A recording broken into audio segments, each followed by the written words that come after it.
Sheikh, there's this hadith where the Prophet ﷺ was praying the Fajr prayer, and the companions who were praying behind him were reciting something. So the Prophet ﷺ told the companions, do not do that apart from the Fatiha, and said no prayer is valid except with the Fatiha. My question is, doesn't this hadith show that saying Fatiha behind Imam, even in a loud rak'ah, is mandatory? And if not, can you please explain this hadith? Jazakallah.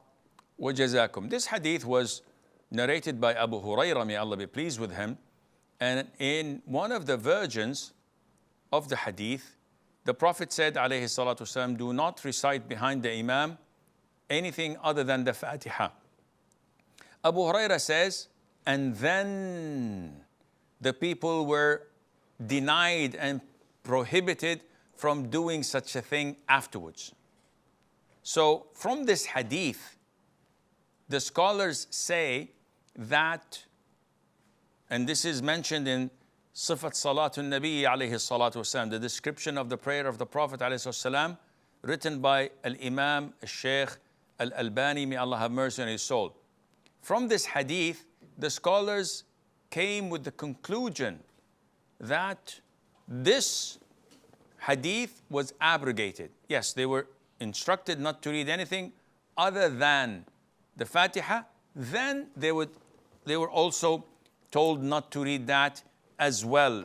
And if we look into the collection of a hadith governing this issue, we will come to the conclusion that the school of thought of Imam Malik is the most reliable and authentic of all.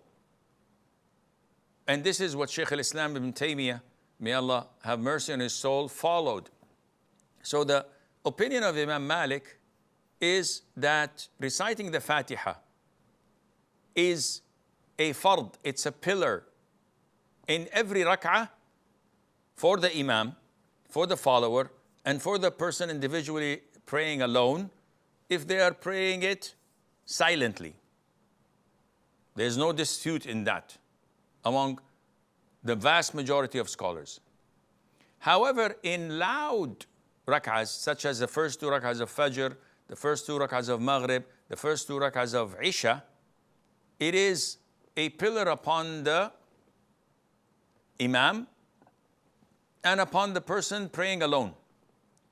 As for the follower, the recitation of his Imam suffices him. What if the follower wanted to recite it when the Imam makes a pause? Shaykh al-Islam ibn Taymiyyah says that this is totally fine, but if he doesn't do it intentionally, his prayer is valid, and this is what I am inclined to follow, and Allah knows best.